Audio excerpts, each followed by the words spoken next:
몇 자루 정도? 아마 한 120자루 좀 되지 않을까. 120자루요? 전쟁을 준비하시는.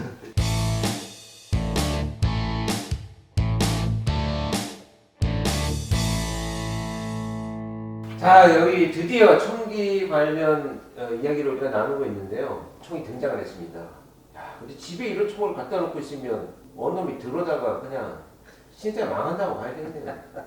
그냥 미국 집에서는 함부로 들어가면 안 되죠. 네. 아니 근데 어디라도 함부로 들어오면 안 되는데 여기는 함부로 들어오면은 그냥 맞는 게 아니고 죽는다는 거잖아요. 그래서 옛날에 어떤 한국 유학생이 어떤 집을 네. 잘못 갔다가 거기서 총을 맞은 사람이었어요. 왜냐면 집주인의 입장에서는 밤에 누가 두들기고 들어오려고 하니까 그걸 모르잖아요. 그래서 네. 위험하다고 생각했는데 네. 그 당시 그 집주인이 기소가 안 됐어요. 왜냐면 경찰이 이거는 합법적인 사격이다 그래가지고. 그러니까 정당 행위로 인정을 했다는 거죠. 그렇죠. 총을 한번 되게 보고 싶습니다. 이걸 한번 만져보겠습니다. 야, 이건 이제 무게감이 있는데요. 이건 한국 경찰에서 제가 38권총 똑같은 거 씁니다. 근데 38구경이라 뿐이지 이 총과 똑같은 건 아니고요. 총을 보시면 굉장히 무게감이 있고요. 이 손잡이가 한국 경찰도 손잡이를 이렇게 바꿨습니다.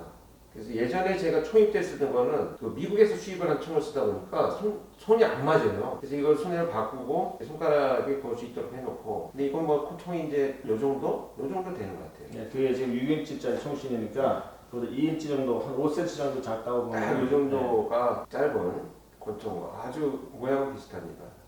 이 총은 무슨 이거 어디 영화에 나온 총이라고 그러셨나요? 이게 그 우리가 흔히 아는 클린트 이스트우드가 더리 해리 때 그때 쓰던 것과 똑같은 모델입니다. 그래서 총신과 구경이 똑같은. 그 구경은 44 매그넘, 44 매그넘 구경인데 이게 곰사냥할 때도 쓸 수 있는 그런 그만큼 파워풀한 총이에요. 그래서 저도 이게 사냥 갔다는 이거는 백업으로 차고 갑니다.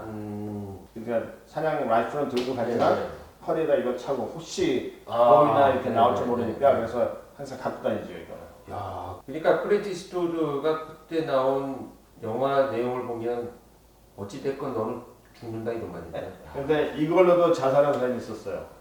머리를 쏴서. 그러니까는 머리 이쪽이 다 날아간 거죠.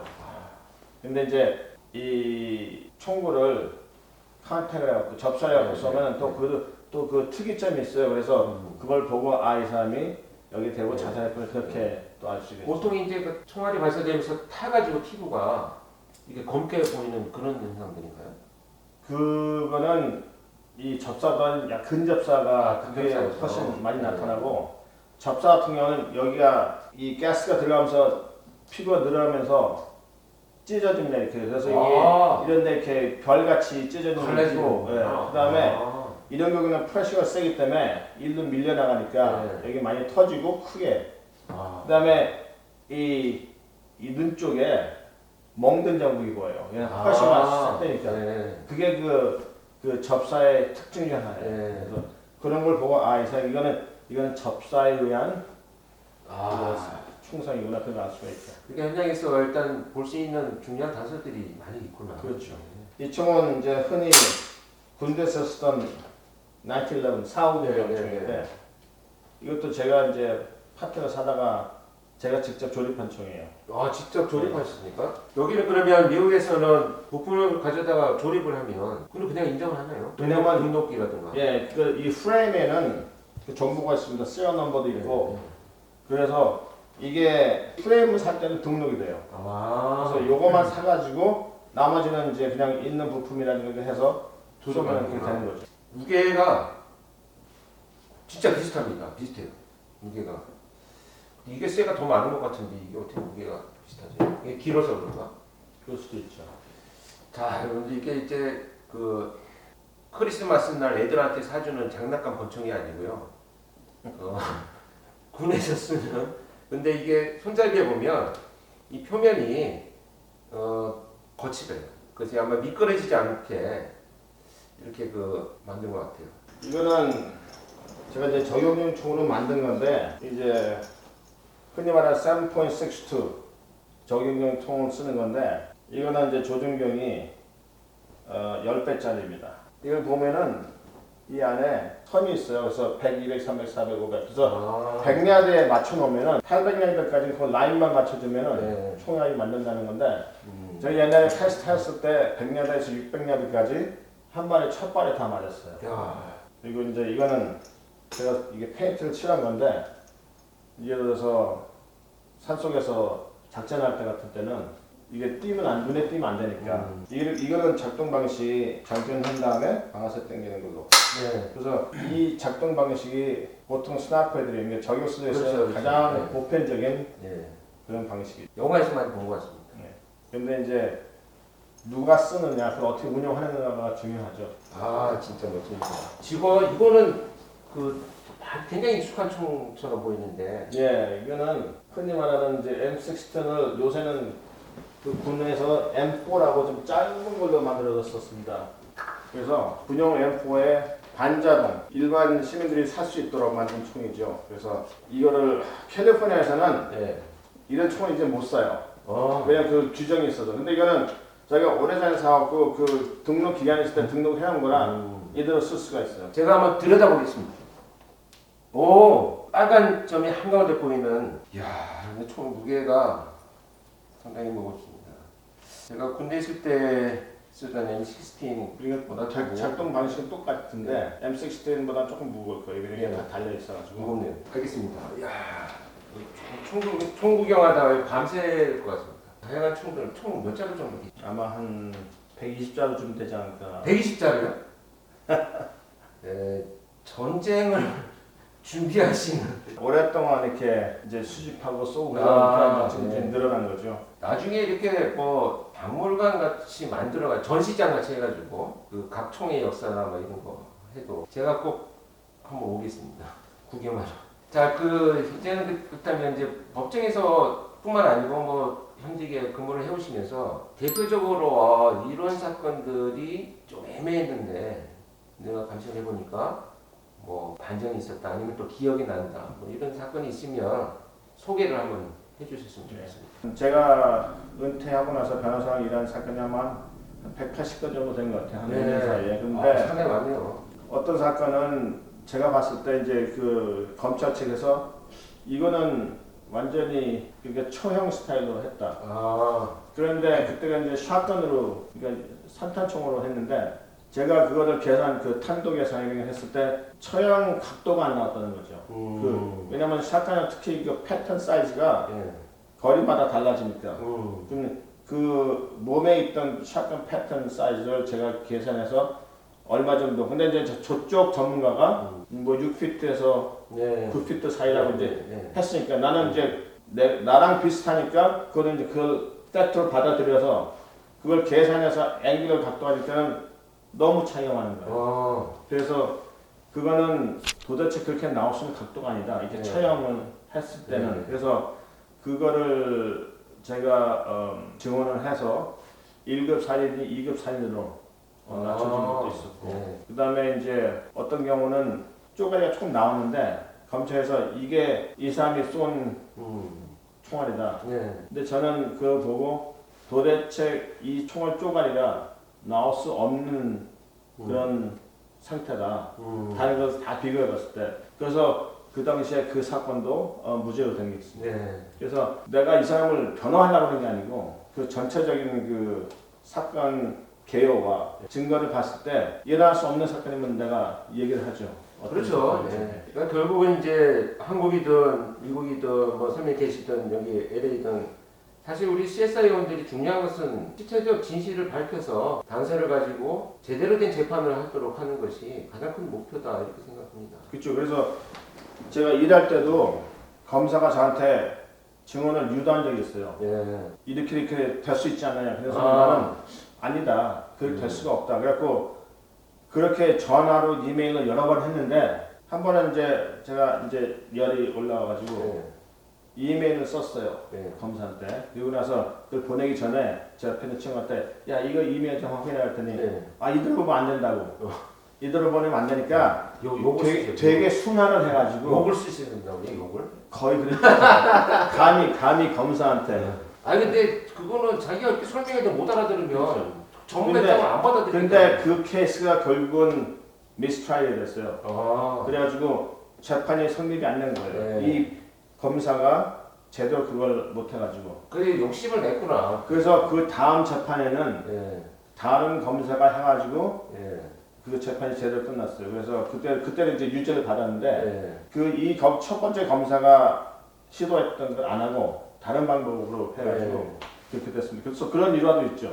그렇죠. 어쨌든 뭐 유죄 무죄가 중요한 게 아니라 그 해당되지 않는 증거물로 재판한다는 거는 그렇죠. 진짜 문제가 있는 거죠. 야, 굉장히 흥미롭습니다. 그 참 그런 구체적인 사례들을 들어보니까 사실 저는 이제 아까 굉장히 흥미로웠던 게 이게 산탄총이라 그러면 사실 뿌려져 나가는 각도가 거리에 따라서 확실히 다르다. 뭐를 총마다 다른가요? 아니면 대부분의 총들이 나가는 각도들이 일정하게 어떤 폭을 유지하고 있는 건가요? 그 산탄총 같은 걸로 그 거리 측정을 하려면 네.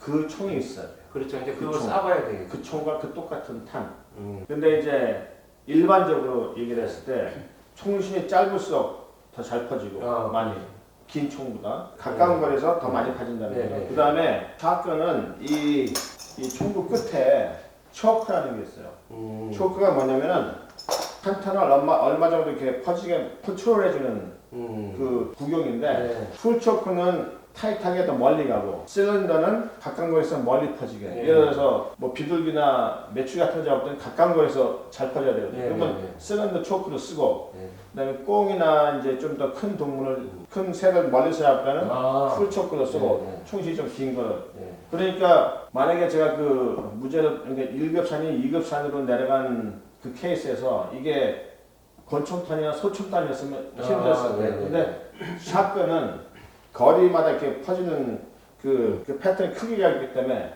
그 패턴 사이즈를 네. 보고 그다음에 패턴이 이렇게 동그란 게 아니고 이렇게 타원형으로 됐으니까 그거를 삼각함수를 계산해 가지고 네.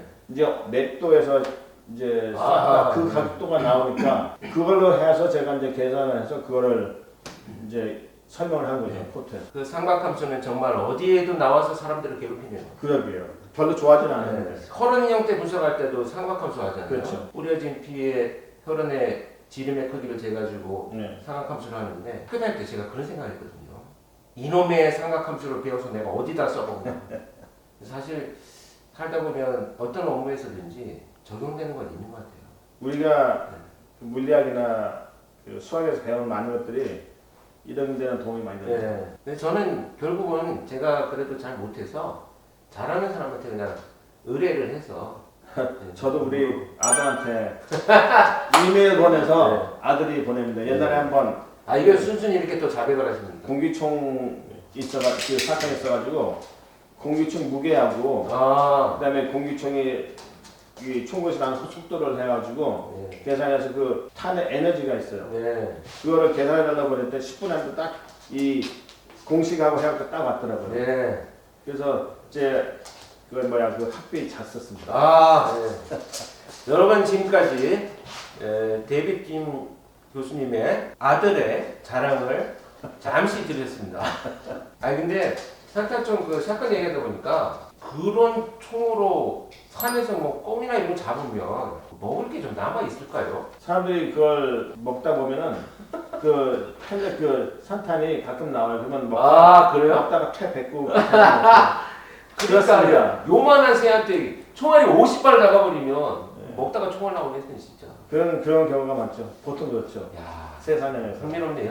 자, 그러면 이제 탄알에 대해서 아까 말씀해 주셨는데 저도 사실 잘 모르겠어요. 동그란 탄이 있고 뭐 다른 탄이 있다고 하시는데 설명을 한번 해주시면. 네. 지금 탄의 종류에 대해서 설명하자면 일단 9mm 같은 경우에 예. 이게 보통 탄이 있고 풀메럴 재킷, 그다음 할로 포인트가 있어요. 그래서 이 좀 카메라에 가까이 잡으면 이 보통 탄은 이게 구리로 이렇게 씌워져 있죠, 동그랗게. 근데 할로 포인트는 할로라는 게 이렇게 구멍이 있단 말인데 구리로 씌워져 있대 앞이 이렇게 뚫려 있는 상태입니다. 그래서 군대에서는 사실 이 총알밖에 못 쓰죠.